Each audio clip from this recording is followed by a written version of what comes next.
Hello, everyone. Welcome back to Living in a Podcast, episode 3 today. Welcome, Dominic. Hello.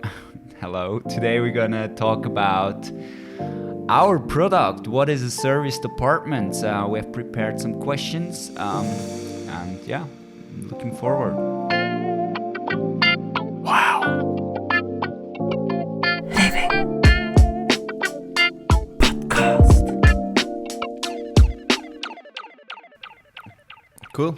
Thanks.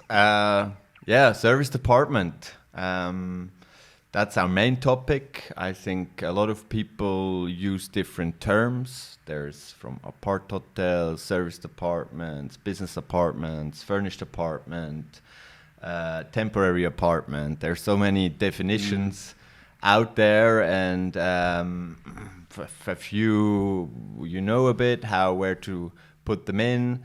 But what exactly is a service department for us, and what's the biggest difference between, let's say, a service department, furnished apartment, and a permanent apartment in Switzerland? A lot of terms. The biggest difference between a permanent apartment and the service department is obviously the furnished one. The service department is with furniture. Yes. And it's fully equipped. So from the spoon to the iron to the linen, everything is in there. It's like in a hotel. You can move in with your private stuff with a suitcase. That's it. And you also have other amenities like the internet is already working, TV is working, and that's kind of the core. And with Wow, we add some other special things which makes it for us a service department. This is, for example, the cleaning. In most or nearly all of our apartments, we have a bi-weekly cleaning included in the rent. So this is really something I'd like to add here. We have a Wow guide, kind of assistance which helps you out in different situations in the apartment, like recycling policies or how to use the laundry, etc.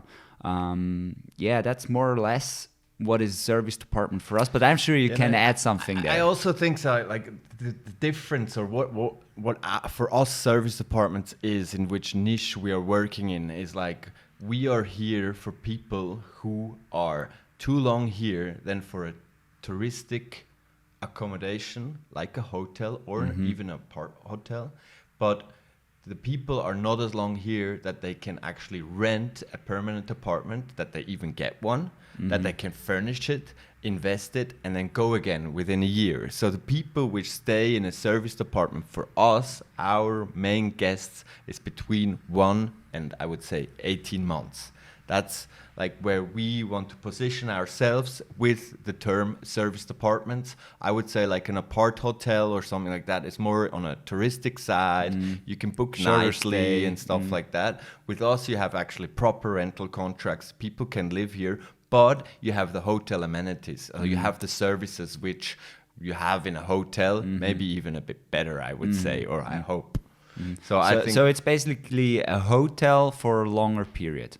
Yeah, exactly. But also on the structural side, like on the rental contracts, on the legal side, it's something different. Like it's on a monthly basis. It's like a permanent apartment on the legal side. But when you live in there, or the feeling and the services is more from the hotel. So it's a really good mix for people, because when you come to Switzerland for a year and you need an apartment, I mean, it's just nearly impossible to get one. It's even hard for us as locals. Yeah, and you have not only the language problems and stuff like that, but you actually really, I mean, if you have an apartment in a good location, a 2-bedroom apartment, and you apply for it, I mean, the owner or the manager, they will just see they have 4 applications, like 3 are people from here. They will stay probably for more than a couple of years. They know how it works. They will furnish everything. They just will stay and not do any work for you. And so if you have 4 applications on the table and one is like for 12 months, they will never get it. And so I think this is also a huge problem, and for us also something where we can give the people a good solution. Yeah, basically that's the market. That's exactly how it works. Yeah. So how does a booking procedure or rental? I don't really like the term booking, because then a lot of people think it's more touristic again. How does the rental procedure actually work with the service departments? Digital. That's the first term I'd like to add. Digital, because you're gonna subscribe on our website. You send us a request. And then we check out which option is the best for you. So we have different apartments in different locations. So may we call you then and discuss with you what you really need, where you have to be, where you work in the future. And then it's pretty easy actually. If we agree on an apartment, the guest, I call them guests and not tenants again, they send us a passport, and we start with a contract. But before that they get a better impression of the apartment, we first send them an offer through an email. This offer always includes like the terms, so price, for how long, how big the apartment is, how many square meters, etc. And as well a fact sheet, so that they see where is it exactly located, what is included, wow guide, scooter, cleaning, etc. And with those 2 documents, most of our guests can decide if they'd like to book it or not. Some of them like to view it. If they are already in Switzerland, they can view it, of course. And then if they agree, we do a rental contract. That's really pretty important. Simple. It's like a one-pager. You can just do it over email. Like you have to imagine in the permanent apartment, when you want to rent one of these, you have to do all per mail. Not email, per post mail. So you get like a 10-page contract. It's all in German. You need to do a separate account for the deposit. You need to get a bank account. You have to have this and that. And so it's actually a huge procedure compared to how you can actually rent a proper apartment with us. We try to be as simple as a hotel booking, but as serious as a rental contract. Exactly. We can say it like... So it's a one-pager, but it's legally fine. So you can register with that contract. I just had a viewing this morning, and this was the first question. Can I register with that contract? Yes, you can in the service departments. And yeah, I think that's pretty much the... What kind of people need these apartments and like... I wouldn't say it's harder to say those and that people. It's more like a life situation brings the need for a service department. For sure, we have those classy expats working in a bank or in pharma, and they come here for a project, or they stay longer and buy a house, or for example, or an apartment, and they need to stay first in an apartment, so they have they can open up a bank account. They need time. I mean, you can't purchase a building or an apartment from London, for example, in Switzerland. That's one side, the expats. And on the other hand, we have a growing sector from private people, which are having a life situation that brings the need of living in a temporary accommodation, but they prefer a normal flat in comparison with a hotel room, because they can cook there. So cook, and they have a bigger apartment. You feel like home. Yeah, I feel like home. So those people, those private sector is, for example, Swiss people which are renovating their own flat, for example. If you have a breakup with your girlfriend, with your wife, or on the other hand, if you have a damage in your apartment which makes it unable to live there, water damage, that's a really common case we have. Or just, let's say a guy or a girl from Geneva starts a new job in Zug, she also needs an apartment. So she's not a classy expat from abroad.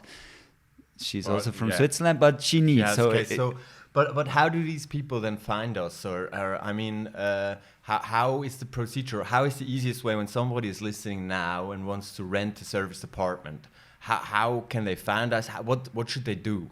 Go on our website. Yes, but yeah, of course. But now they're listening. But usually, like you don't have the classy channels like the real estate sites where you actually can find us. It's like you can find us on Google, obviously, with all these terms. The relocations know us. You find us on social media, and then you come on our website, and it's like the apartments which are on there. Are these always the available apartments, or is it better? I guess. I mean, I know it's better that you just do a request. Yeah, I think because you never know if we have a exactly. solution somewhere which suits. Because I mean, on our website we show all of our apartments, so it's not shown there if the apartment is booked for the period you're gonna need it, but. Of course, we know if we have a cancellation of an apartment, and we can react really fast as soon as we know what you really need. So, best thing for all those who are listening now and are looking for an apartment, go on the website and just call us. I mean, that's always the easiest thing. So give me, like, we had a lot of people in the past 8-9 years living with us. I know there were some special stories as well, good one, bad ones. Let's stay with the good ones. Like, what do you have a good story of a tenancy you had? Did we ever have any famous people living with us? We had a couple. You wanna tell me? Yeah, I can tell you some stories, of course. First of all, I'd like to mention here, that's a part of my job I really like the most, people, because all of our guests bring a story with them, why they need an apartment. It's not such a usual case. So they have always a really interesting story. Is it a manager, or is it, for example, other famous people like you have mentioned, an ice hockey player who comes to Zug because of lockout in the NHL. So that's a famous guest we had. It was one of the, I would say, top 10 players of the recent year.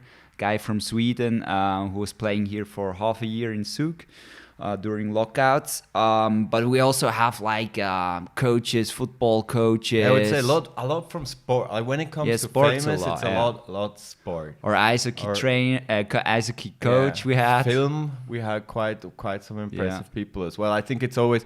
But do you have like one story in your hand which you could tell? How you could help somebody with an apartment? Yeah, I mean, there are a lot. For example, I had last year, it was in Lucerne, we had a couple requesting from Switzerland. Their apartment was in fire, so there was a big accident, and they needed a solution the next day. And for them, it was crystal clear that they don't go into a hotel because, the reason it will take a while also. So this was really a nice story where we can bring a perfect solution to someone in need. And this is really a story I will always remember. I remember that day he was really close to the tears on the phone. You can imagine everything lost, and brings a lot of fun if you can help out people in such a situation. So I think it's what we do is really, really nice, and we have a lot of those success stories. So the service apartment market, and I mean everybody now in the pandemic and past 2-3 years was quite difficult. How is the market at the moment, and how are the occupancy rates? Like fully booked. No, joking, but it's true. No, I would say, I mean, pandemic. That's a bigger subject. but we don't feel any pressure on the market right now from the pandemic. It was a different subject, let's say half a year ago or a year ago, and then the situation was crazy. But when it comes to service department, we can talk about seasonal cycles, I would say. You can imagine most of the guests are expats, okay? These are like 2/3 of our guests. And the big companies, they have like also a cycle, a year cycle. In spring, in January, February, they come together. Yeah, first they were on holiday, I would First say. they were Like, on holiday, until yeah. they're back, it's like mid-January in their minds. It takes a Agree. while, usually. Agree. It doesn't go so fast, and then... But then they decide in the company, they make the budget, they make the financial plan, and then they decide strategically where to send people. They have budgets for that, bringing people to another city, for example. And then in spring, starting summer, we have the highest. so the machine starts rolling. Yeah, exactly. It's quite similar actually to the hotel industry. In summer, it's also high season. The same is with service department. Maybe this is also a bit linked. And then it is really consistently over summer. I would say even till October, November. It's really nice. And then starting December, January, all the people go back home, holiday, as you said, Christmas, New Year. That's a period you like to spend with your lovest, and you go back home. And yeah, that's kind of the cycle. So at the moment, we're in July 1st. So High season. High season. Exactly. That's why we're fully booked. Exactly. Okay, so the seasons are actually quite interesting with us. I think it's longer than in the hotel industry. It's not only over the holiday season. Yeah. I think it's very linked to the company's action. And there you, as you mentioned before, you have these cycles of every year and year end, and then beginning the year again, new goals and so on. And so we have our last topic for today. It's the Strasburger Allee, our new house in Basel. I think we never talked about it so far in our podcast. It's a 27 apartment building in Basel city, mostly 1 rooms, 2 rooms apartment. It has been already actually furnished in the past. We got the management contract newly, and we decided also to do a refurniture. Tell me a bit about the house and how this whole process is going. We were starting to change 17 apartments on the 1st of August, so everything went very quickly over 2 months. What's the house about, and how will it look like in the future? Amazing project, first of all. Really nice building. I would say close brand new, 2018 or so. Or how long is it? Close to that? 18. I think that's correct. Yeah, but also a big challenge. You can imagine it was 80% booked when we overtook it, or 60%. And the furniture didn't match with our style, and were kind of old and not that good quality. So our goal is now to refurnish them. We do this with our partners, of course, and the first 17 apartments will get refurnished in August. And it's quite a challenge because you know, to refurnish it, you need to have an empty apartment, of course. So that brings you a lot of empty apartments, 17 in numbers, and you need to fill them after this refurnishment, which is quite a challenge. But yeah, I'm super optimistic because the building is extremely well located at Strasburger Allee. It's in the middle of city of Basel. You're extremely well connected with public transport. It's also nice for us because our other building we talked in the first episode, Kammerfeldstrasse, is also very close. So we have a lot of synergies there. I'm very excited to have that new building in our portfolio, and I'm absolutely sure that after this refurbishment, that we have there A fantastic building. So I fantastic think like apartment, 10th of August it should be done. You guys can check it out then mid of August on our website. Go and have a look. You will also see pictures from before and after on our LinkedIn account, Wow Living. So come and have a look and check it out. Yeah, I think we talked about our concept, service departments in general. I think it's good to catch this up so people know what we are talking about and what we're doing, also for future episodes. Thank you very much, Thank Raphael. you too. One last point. Yes. If it wasn't that clear yet, go on our website. We have a really nice explaining video there. What is a service department? Oh, yeah, that's Check true, this out. We also have posted on LinkedIn. Wowliving.ch. Yeah, you will find it. Thank you for the discussion. Our talk was a pleasure as always. Thank you. Bye.